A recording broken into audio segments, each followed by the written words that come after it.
So the miller took the money and spent the rest of the day thinking about the strange meeting, which had presented him with more money than he had ever seen. What could he possibly do with all this money?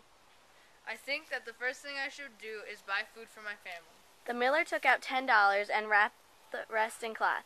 He went to the market and bought supplies and a good piece of meat to take home. One fish, please. Here you go. On the way home, the miller was attacked by a bird that had smelled the meat. The miller fought the bird, but he lost the bundle of money. I should have just let the hungry bird have the meat. Instead, he took my $200. The two men will think I'm a thief. I should have thought carefully and bought nothing. Yes, I should have gone straight home and none of this would have happened. It has been our luck to be poor, but have faith, and someday our luck may change. 3 months passed, and the wealthy men had not come back yet. But one day the two men returned to the village, and as soon as they saw the miller, they approached him to ask if his luck had changed.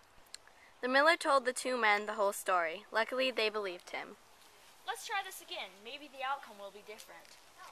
But why would you even trust me this time? Maybe you would be better off giving this money to a different man. No, we want you to give you this money because you're an honest man. And if we are going to settle this argument, you must take this money. Thanks. I promise to do my best. As soon as the men left, the miller began to think of what he should do with the money. What should I do with the money? The miller went straight home. When he arrived, his wife was not there. He went to the pantry and hid the money in a jar filled with bran. He believed this was the safest spot. The miller left for a couple hours. When he came back, his wife was there with a jar of clay.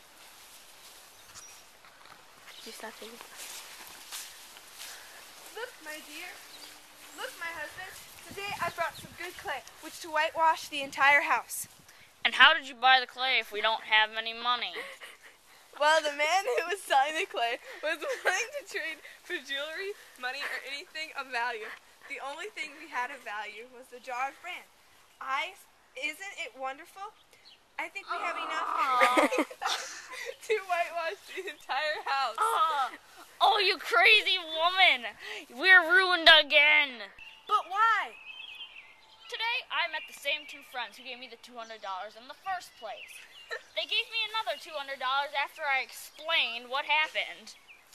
I put it inside the jar to keep it safe. The same jar that you sold. Now we're as poor as before. The men will surely think I'm a thief now. Let them think what they want. We will only have in our lives what the good Lord wants. It is our lot to be poor until God wills otherwise. The miller was consoled, and the next day he went to work as usual. Time passed, and one day the two wealthy friends came to ask the miller how he'd done with the second $200. The miller thought they were going to accuse him of being a thief, but he decided to be truthful. That is why poor men remain honest. They don't have money, so they can't get in trouble. I do find your stories hard to believe. I think you gambled and lost the money. This is why you're telling us these wild tales. Thank you, woman.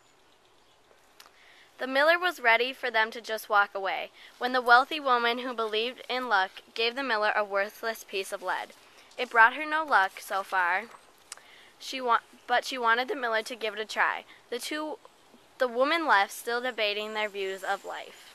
Well, since this lead is practically worth it, I guess I'll just stick it in my jacket pocket. The miller forgot all about the lead until he arrived home. He tossed it under the table and thought nothing of it. He and his family soon went to bed. They awoke to a knock